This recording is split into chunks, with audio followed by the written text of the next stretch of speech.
Good morning, everybody.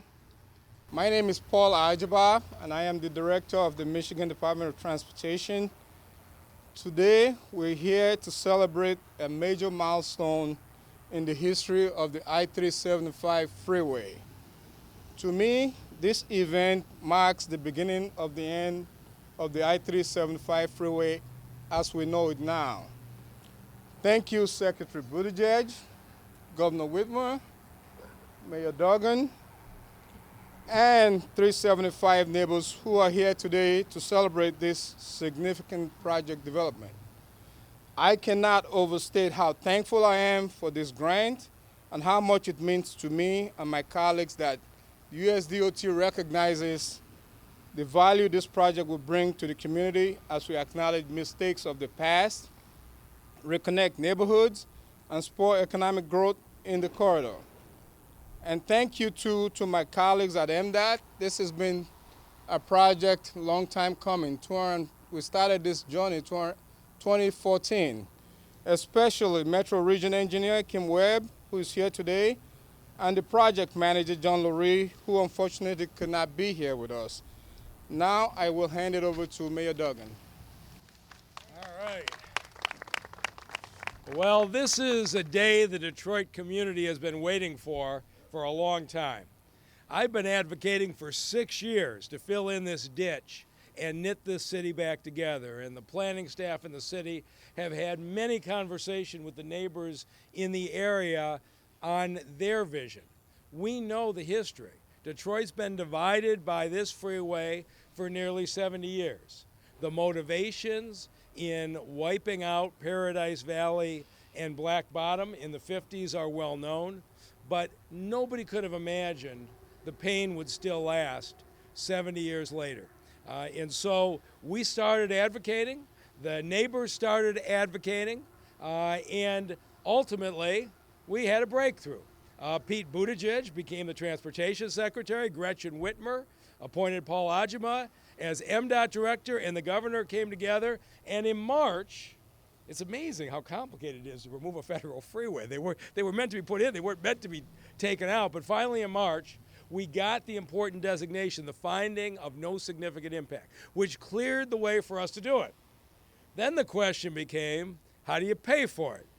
And it turned out the governor was so busy fixing the damn roads, as we've all seen from the cones all over, that the kind of money that we needed to get this project started just wasn't available. Michigan was just too far behind on the infrastructure side. And we were looking at this project starting in 2027. And so I think it was about the week after Pete Buttigieg became the transportation secretary, that Governor Whitmer said, we're going to lobby this thing together. We're going to make this our #1 priority. And the state and the city together put together what I believe is a very strong application. And with the announcement today, we are going to be able to move this project forward from 2027 to 2025 in the construction. A lot of work still needs to be done in the design. But our friends here sped this up 2 years. So it's time to fill in the ditch. It's time to re-knit this community. And I'm really pleased we're moving forward today. And somebody who will be personally affected by it, and a longtime advocate, a resident in the neighborhood, and somebody who's been a part of building affordable housing and projects in the city of Detroit for a while. I want you to hear from the voice of somebody who lives here. Please welcome Izebe Nnamdi. Izebe? Thank you, Mr. Mayor. So yes, as he mentioned, my name is Izebe Nnamdi, and I am a resident of Lafayette Park. I'm an educator within the city. I'm an art enthusiast and developer. And it is with great pride to witness our civic leadership coming together to champion behind providing accessibility, reconnecting disenfranchised communities, and uplifting our economic development initiatives. This historic project presents tremendous opportunity for inclusive development and for forging a physical connection that has been severed decades ago, disrupting and displacing thriving communities. We look forward to continuing to work with all of our leadership to uplift the city of Detroit's history while paving the way for our greater future. And it is with great pleasure that I am now able to introduce to you Lieutenant Giltress.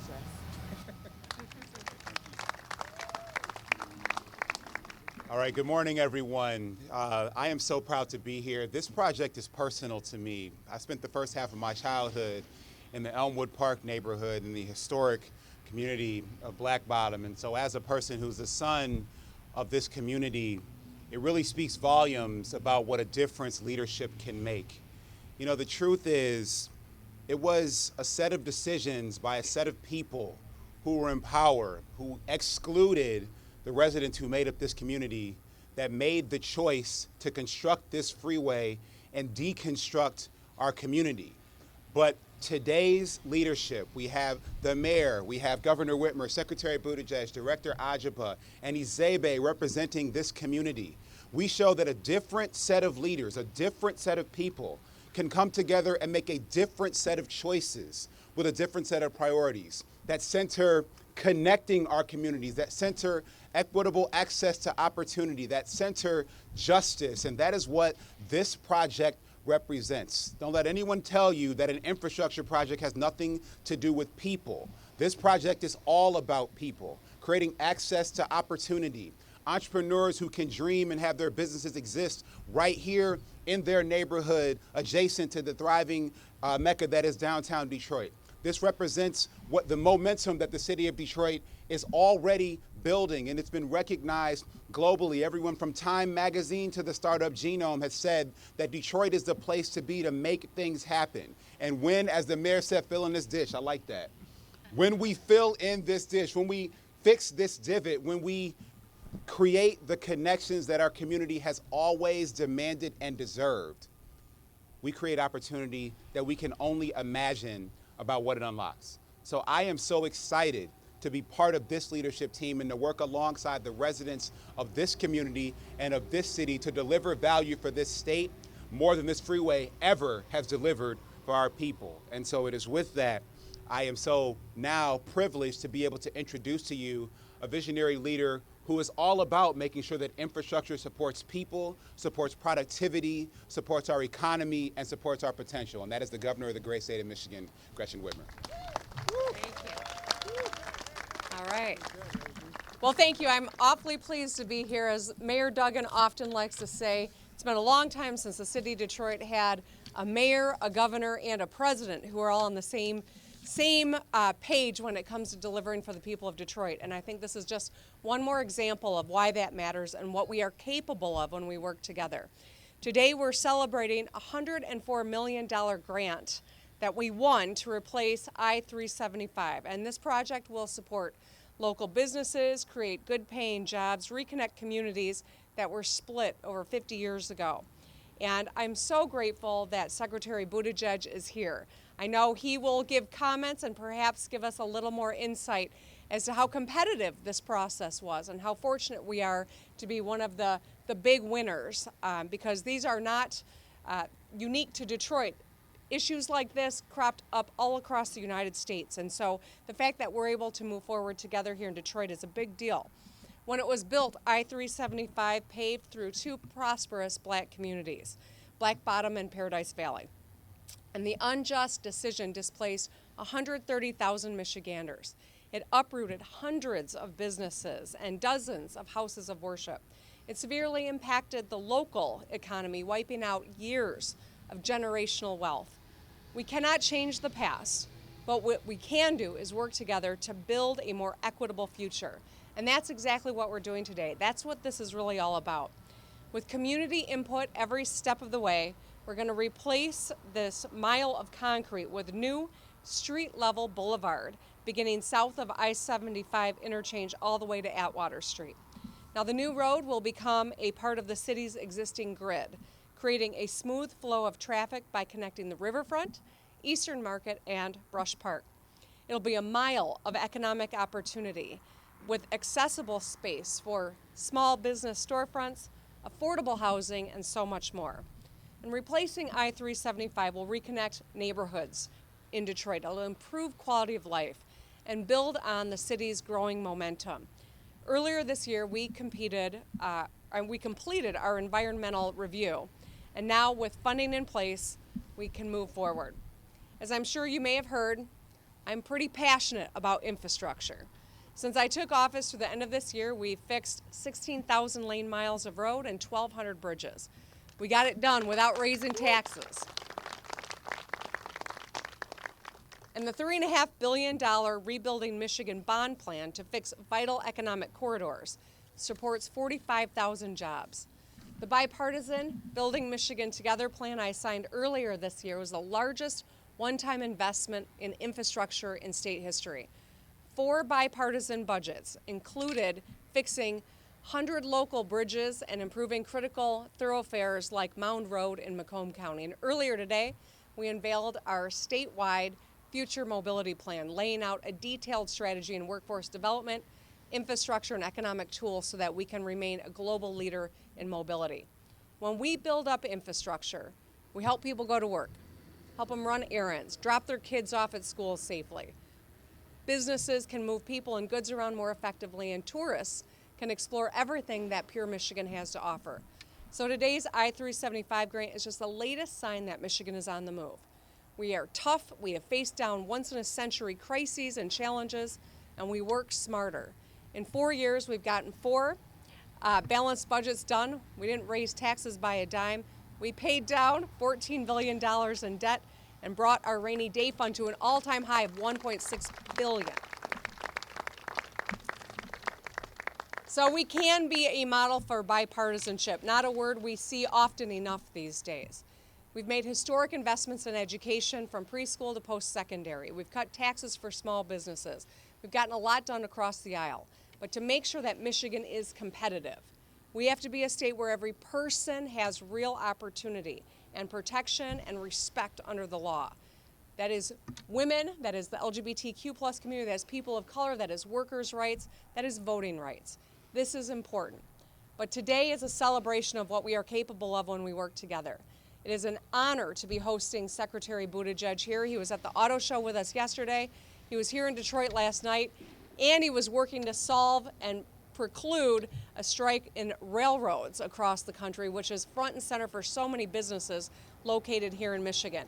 We are fortunate to have a leader like Secretary Buttigieg focusing all of his talents on keeping things running, keeping people safe, and rebuilding the United States of America. So please join me in welcoming one of our newest Michiganders, Pete Buttigieg, to the microphone. Well, thank you so much, Governor. Before we begin, I just want to speak briefly to the news of the day and express my appreciation to all of the parties that stayed at the table and got to a result preventing the shutdown of our rail system that would have been devastating for our economy. Not a lot of us slept much last night, but we got good news into the wee hours of the morning and are so pleased that result has been reached. My department continues to work to make sure that any of the impacts on service that happen just from the preparation for the possibility of a shutdown works through the system, and will continue to support rail operators through the weekend as everything gets back fully on track. So having said that, so pleased to be here in Detroit. We had a great visit yesterday with the president at the Detroit Auto Show, and it's so great to be with leaders who understand the importance of infrastructure. Director Ajba, I know we are keeping you very busy, and we'll continue to and appreciate what you and your colleagues are doing. Lieutenant Governor Gilchrist, great being with you on the floor of the auto show. Appreciate being reunited with you. Isbeh, thank you for what you and your fellow neighbors have done to demonstrate that when we're talking about roads and bridges, most importantly, we're talking about people and businesses and the opportunity that represents. Mayor Duggan, you have so much to be proud of in what is happening in the city, the inclusive growth that you were fostering, and we're so glad to be a partner. And he would not leave me alone about this and many other projects, so know that you have a strong advocate. And I want to congratulate the governor on the extraordinary results that her administration has been achieving here in Michigan, including, importantly, being able to fix the damn roads, as she so often says, and look to the future when it comes to the infrastructure needs of this state. I have to tell you, when you have state leadership that understands the importance of investing in transportation infrastructure and working with local leaders and local communities, that makes it that much easier for us at the federal level to be a good partner. And we welcome that partnership and think it's going to continue leading to great things. So congratulations, Governor. And yes, having married into this state, it's also a pleasure to be here, especially on a good news day. I've been on the road a lot. Especially just in the time since I was last here. We've been visiting just a handful of the hundreds of new projects that we've been supporting across America, made possible through the President's bipartisan infrastructure law. We are improving capacity at ports in Tampa and Los Angeles. We're making it safer for drivers and people who walk and bike, and railroads in Sandusky, Ohio. We're modernizing airports from Houston to Spokane. We're supporting economic development from small communities like Berlin, New Hampshire, to places like Minneapolis. And after years or even decades of frustration, as there was talk of infrastructure promises and infrastructure weeks that never materialized, we're thrilled that we are now seeing not just the legislation signed, as we did last year, but checks and funding signed off on this year to get projects in motion. And we're delighted to see shovels starting to go into the ground and dirt starting to fly. Today is a very important day for building on that momentum. 26 communities around the country, including right here in Detroit, are getting good news. And it's especially meaningful to see what that good news is going to mean here. As the governor knows, fixing the damn roads means that unglamorous work of filling potholes and repaving, and there's been a lot of that just to make sure the existing right-of-way is in a state of good repair. But often it goes literally deeper than that. It means making sure we are smart about the future and recognize some of the mistakes of the past. Sometimes fixing the damn roads means facing the repercussions of how the roads were originally built, who was included in that process and who was not, who was empowered and who was displaced. And when a generations-old piece of infrastructure comes to the end of its useful life, it requires us to decide in our time whether we're just going to put things back exactly as they were or whether we're going to build back better. And we know that some of the planners and politicians behind decisions in the past built roads like this one through the heart of vibrant, populated communities, sometimes even in an effort to reinforce segregation, sometimes simply because the people who lived there did not have the power to resist and force change. Here in Detroit, when I-375 was built in 1964, they literally bulldozed the neighborhoods of Black Bottom and Paradise Valley, displacing so many, mostly black Detroiters. And now this freeway, a generation later, serves to divide communities, primarily communities of color and low-income communities, from the central business district, the recreational areas, and other great assets downtown. And the freeway design is actually contributing to worse congestion and more traffic crashes on roads nearby. The purpose of transportation is to connect. But we have seen examples in many communities, including here, where an infrastructure decision serves to divide. And we raise this issue not to wallow in it, but to challenge ourselves to do something about it. And now we are putting our money where our mouth is.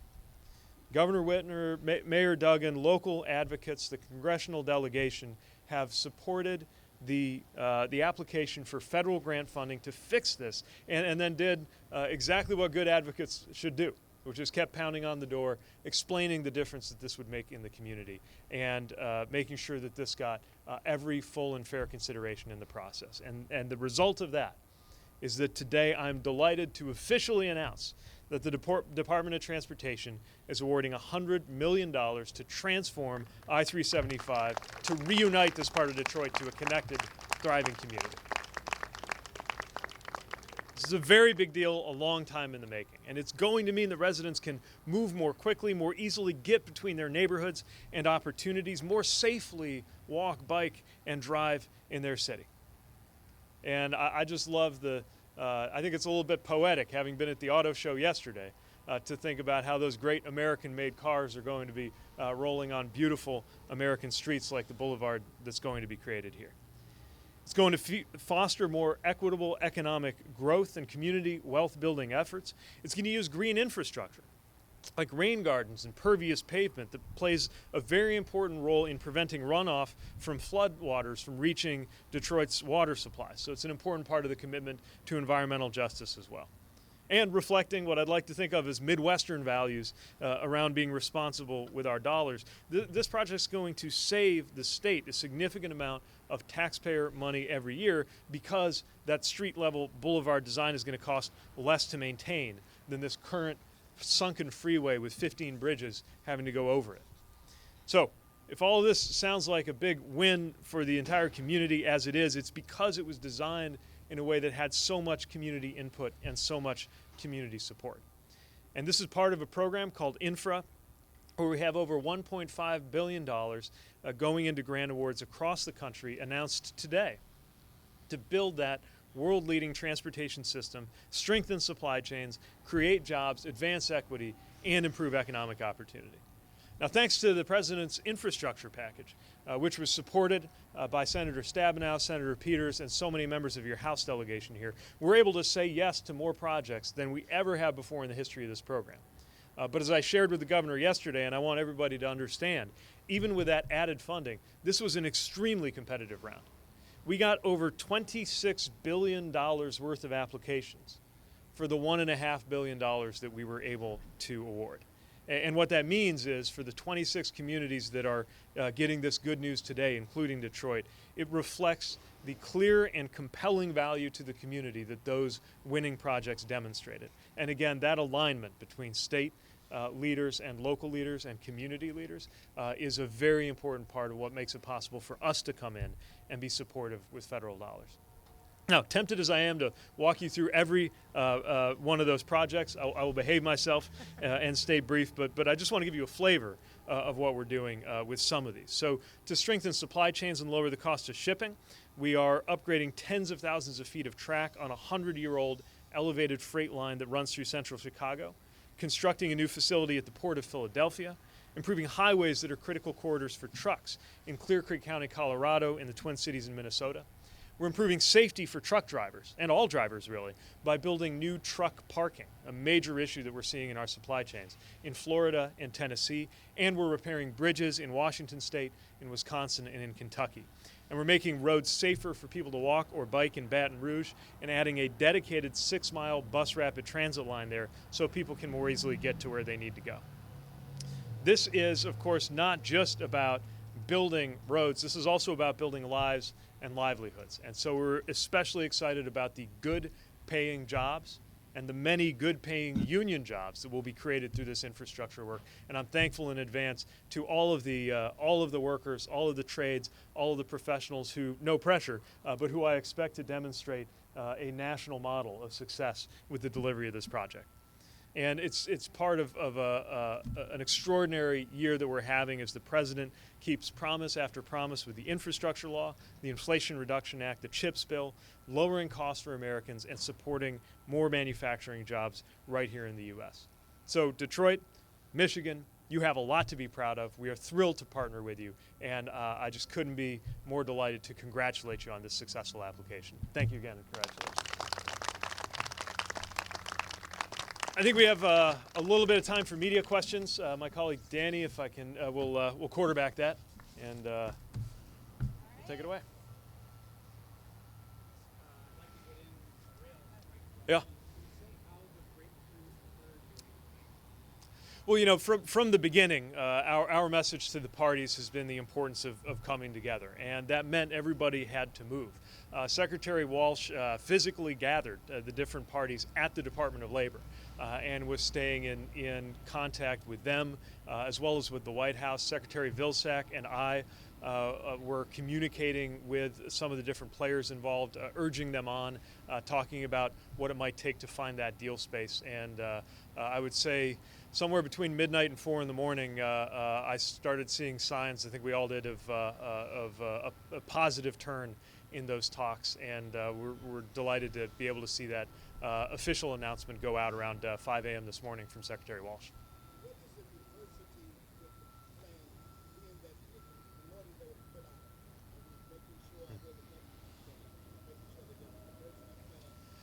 That's right.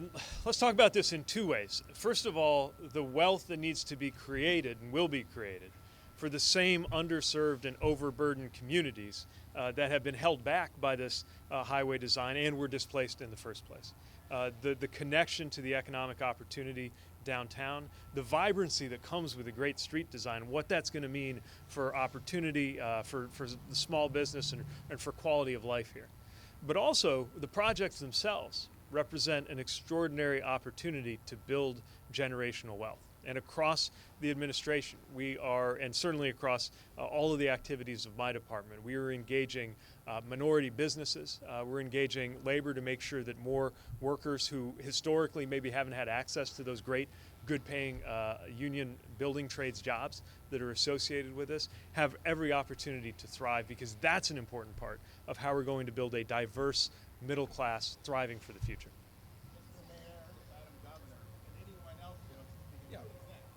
So, let me start with the question you asked, because it's a good one. What happens from where we are sitting to here to who participates in the development? Because this is going to be one of the most successful development stretches anywhere in America. But there are 4 steps between where we are today and where we get there. First, the design has to be finalized, which is where the money is going to go. We need to know the exact dimensions. Are we talking about 100-foot stretches or 300-foot stretches of development? That design is going to be finalized over the next year or 2. Second, attention is going to be shifted to Detroit City Council, the members who are here, because council is going to have to make zoning decisions. And I am certain they are going to have extensive public engagement on how this new development land gets zoned. And I can tell you for certain, for what I've heard from Izibe and her neighbors, that the folks in Lafayette Park do not want high-rise office buildings sitting right here. There's going to have to be a plan for mixed-use development. Third, the U.S. Department of Transportation has to decide that once we've come up to grade level, the extra land is surplus, and assign it back to the state of Michigan. And then fourth, the governor at that point will take the lead in how it gets developed. And she and I are already talking about the fact that once we have city council approval, we know where the planning grids are, we're going to have a process to make sure that the individuals who benefit from the wealth that's going to be created here reflect this community. So it's not something that's going to happen tomorrow. I'd encourage people to engage with City Council on the planning and zoning process, which will be coming forward. And then what the state would do when they get the property, I know the governor has a lot of thoughts about.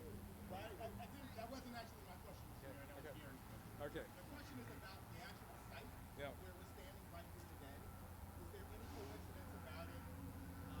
You probably know, Mr. Mayor, others probably know that this was the groundbreaking site that Mayor Mariani set forth the I-375 groundwork. Right here where we stand. Did that play into the site selection? It does, and you know, the people who know the history know that this wasn't just a one-off. 375 wiped out Hastings Street, but the Cobo renewal, which we now know as Lafayette Park, wiped out the housing in Black Bottom all the way over. The two together, and then the wiping out of Paradise Valley to the north of Gratiot, really did this. And so, yes, we've come here today to say we're going to re-knit this community at the site of a division that started 60 or 70 years ago. Does the United States and the state of Michigan need to do more to reckon with the racist migrant legacy of infrastructure instead of highlighting that? Well, that's exactly what we have the opportunity to address right now. The bipartisan infrastructure package contained a dedicated fund, first of its kind, for reconnecting communities, $1 billion for the purpose of knitting together places that have been divided by infrastructure decisions of the past. And I'll tell you, everywhere I go, it doesn't matter big community or small, north, south, east, west, when I start raising this issue, this question of a piece of infrastructure that divides, you can see in people's faces they're picturing the one that's happened to their community. Sometimes an interchange, sometimes a freeway, sometimes a railway. The very fact that we have the phrase wrong side of the tracks in our expressions tells you about this history. What excites me about today's announcement is we're saying this is not just how one dedicated program, which is not the one funding this project, ought to work. This is a good use of infrastructure resources writ large, because it is serving the most important function of transportation, which is to connect. Again, we're not raising these issues to make everybody feel bad. We're raising these issues to insist that they be fixed. And it's why we're not just bringing, this isn't just a history lesson. This is $100 million to make it better. And we're proud of the local partners who have seen that and brought us an opportunity to make that a reality. So I would say that this is a reparative process, and at the same time we have to recognize that some of the people, a generation of people who got displaced, not all of them are even here to see this good news. But when you look at both the opportunity for the neighborhood and the opportunities for business owners and workers, many of whom will come from communities of color that directly today live with the results of those decisions from 1964, that has material reparative value as well as benefiting the community as just good infrastructure policy.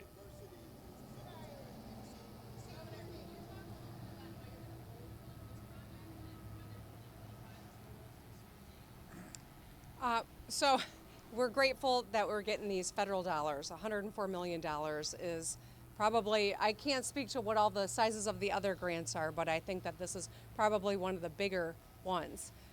It gives us the chance to do something that we've all wanted to do, had on our list of things that I think are symbolic of understanding a painful history and building a future that is equitable, that creates opportunity, that is inclusive in a way that has informed each step that we've taken and will continue to do so. As the mayor laid out, there are a lot of different steps that we got to take together going forward, but whether it is the record resources that we're putting into rebuilding our infrastructure across the state, or it is the Rebuilding Michigan Together plan, which is rebuilding water infrastructure on top of the roads and bridges that we see and dams every day, we're making long overdue huge investments in infrastructure right now. We've got to continue this work. It doesn't stop with a project. It doesn't stop with a part of the state. This is something we're doing statewide. But this is a moment that is unique for this city, that is important for this community, and that everyone in Michigan is going to benefit from because of the partnership, the municipal, the state, and the federal level.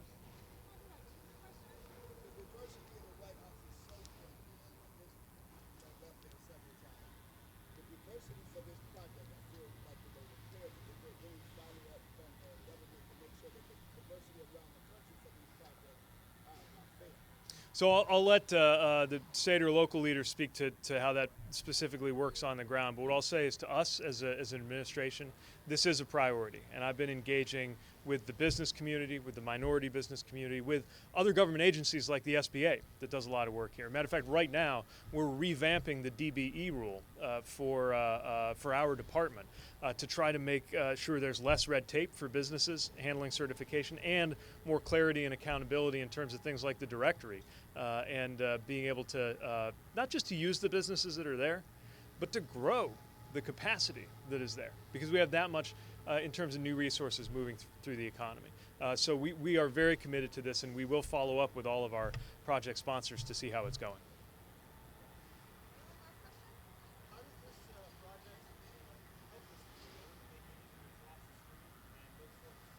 Well, look, we're most excited about projects that meet many of our policy goals at the same time. In this case, safety, economic growth, equity. I think there's even some climate benefit associated with the improvements that are going to be made here. Unlocking one of the rarest of things, which is the creation of new land in the heart of a city. It's not something you get to do every day, but in effect, it's part of what will happen when the land is better used. So the idea is that this will, of course, benefit the people in this immediate area, in this immediate neighborhood, but also makes for a more vibrant and energetic and inclusive economy that I think will be to the benefit of the entire city and state. And our hope is that, again, no pressure, but our hope is that this will be a model that other communities can look to in terms of how to get this right and who can benefit the most. All right, thanks everybody. Thanks, everybody. Thank you. Thank you.